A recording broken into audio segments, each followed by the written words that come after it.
જય શ્રી સ્વામિનારાયણ. વાલા હરિભક્તો, પવિત્ર એવા શ્રાવણ માસ નિમિત્તે અમે પહોંચી ગયા છીએ સ્વામિનારાયણ મંદિર કલાકુંજ હિંડોળાના દર્શન કરવા.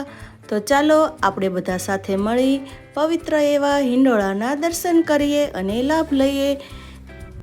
અને જો તમે ચેનલમાં નવા હોય તો અમારી ચેનલને સબસ્ક્રાઈબ કરી દો અને કમેન્ટમાં જય સ્વામિનારાયણ ફટાફટ લખી દો. જે પૈસાથી આપણે ઘરની જરૂરિયાતો અને મોજ શોખની વસ્તુઓ ખરીદતા હતા, એ પૈસાના સંતોએ અને હરિભક્તોએ પોતાની સૂઝબૂઝથી એક નવો આકાર આપ્યો છે. તો ચાલો આપણે આજે સિક્કાના હિંડોળાના દર્શન કરીએ. આ હિંડોળામાં આશરે 65 લાખ જેટલા ચલણી સિક્કાઓનો સમાવેશ કરવામાં આવ્યો છે, જે તમે વિડીયોમાં જોઈ શકો છો. ભારતમાં ચાલતા ચલણી સિક્કાઓનો સમાવેશ તો કરવામાં આવ્યો છે, પણ સાથે સાથે આપણા પૂર્વજોના સમયમાં ચાલતા સિક્કાઓનો પણ સમાવેશ કરવામાં આવ્યો છે, જે તમે વિડીયોમાં જોઈ શકો છો. સાથે સાથે રાણી સિક્કા, સોનાના સિક્કા, ચાંદીના સિક્કા, અલગ અલગ દેશોના સિક્કાનો પણ સમાવેશ કરવામાં આવ્યો છે. સંતોની સૂઝબૂઝ અને હરિભક્તોની મહેનતથી અહીંયા સિક્કોને નવો જ આકાર અને નવું જ ઓળખ આપવામાં આવી છે. સિક્કામાંથી બનાવેલી રંગોળીઓ, વૃક્ષો, હાથી, મોર જેવા અલગ અલગ ચિત્રો દોરવામાં આવ્યા છે, જે જોતા જ આપણને એકદમ દિલ સ્પર્શી જાય તેવા લાગે છે. અહીં ઘનશ્યામ મહારાજ સિક્કાના હિંડોળામાં ઝૂલે છે અને ચારે બાજુ હાથીઓ તેની પહેરેદારી કરતા હોય તેવું જોવા મળે છે. અને ઉપરની બાજુથી સિલ્વર સિક્કા અને ગોલ્ડન લેસથી એકદમ ચમકદાર બનાવવામાં આવી છે. સાથે સાથે ઘનશ્યામ મહારાજના પર્પલ વસ્ત્રો સુંદર લાગે છે. અહીંયા આવી ગયા દેશ વિદેશના સિક્કાઓ, જેવા તમને અલગ અલગ સાઇઝ અને અલગ અલગ ડિઝાઇનમાં જોવા મળશે. સંતોના અને હરિભક્તોના અથાગ પ્રયાસથી અમને દેશ અને વિદેશના સિક્કા જોવાનો મોકો મળ્યો.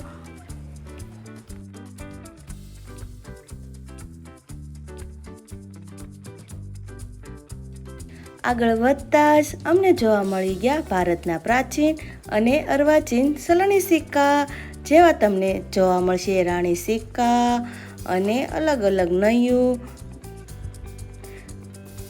દોકડો, અલગ અલગ નામના સિક્કા,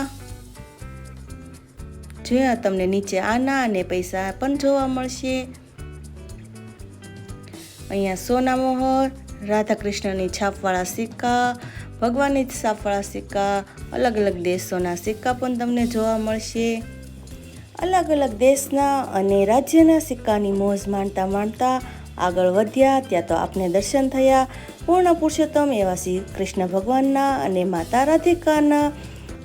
ચારે બાજુ સુંદર એવા 12 શાખથી સિક્કાઓને કંડારવામાં આવ્યા છે અને માથે એકદમ સ્ક્વેર ટાઈપની ડિઝાઇન પાડવામાં આવી છે. અને સ્તંભની વાત કરીએ તો અહીંયા સુંદર મજાની વેલો દોરવામાં આવી છે.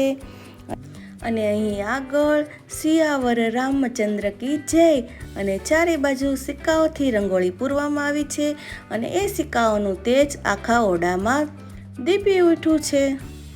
માતા સીતા અને ભગવાન શ્રી પૂર્ણ પુરુષોત્તમ એવા રામ ભગવાનને ઝુલાવતા આગળ વધ્યા ત્યાં તો આપને ભગવાન શિવ અને પાર્વતી માતાના દર્શન થયા. જેવી રીતે કાદવમાં ખીલેલા કમળ કાદવને ઢાંકી અને સરોવરની શોભા વધારે છે, એવી રીતે ભગવાન શંકર અને માતા પાર્વતી બનાવેલા સિક્કાના કમળને જીવન પ્રદાન કરે છે. 1936થી લઈને 1958 સુધીના સમયગાળામાં જે 2 નયા પૈસાનું ચલણ હતું તે અહીં પોસ્ટરમાં દર્શાવવામાં આવ્યું છે. તો સાથે સાથે જ આપણા હરિભક્તો અને સંતોની મહેનત કરતા અહીંયા પોસ્ટરો લગાવવામાં આવ્યા છે અને નીચે ફ્રશ ઉપર સિક્કાથી એકદમ સોનેરી અને સિલ્વર રૂપે ચમકી ઉઠેલી રંગોળી પૂરવામાં આવી છે.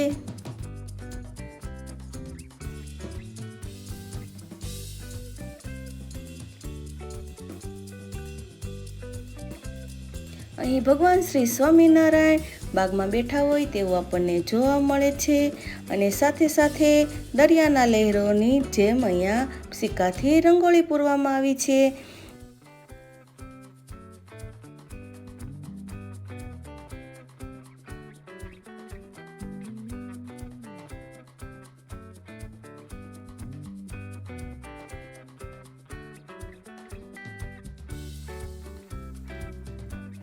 અચળ આશ્રય ઉરમાં, પ્રભુ પ્રગટનો પ્રમાણ, એવા જનરે જગમાં તે પામે પરમ કલ્યાણ.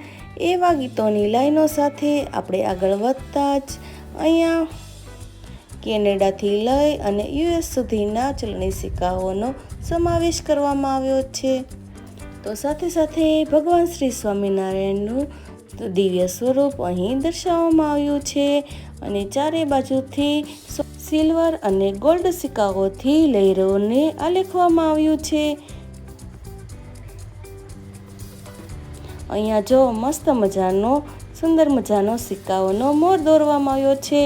હરિભક્તોના યથાર્થ પ્રયાસથી ચિત્રો આબેહૂબ દર્શાવવામાં આવ્યા છે અને સ્વામિનારાયણ ભગવાન અહીંયા સુંદર મજાના ચકડોળમાં ઝૂમી રહ્યા છે, આનંદ પામી રહ્યા છે.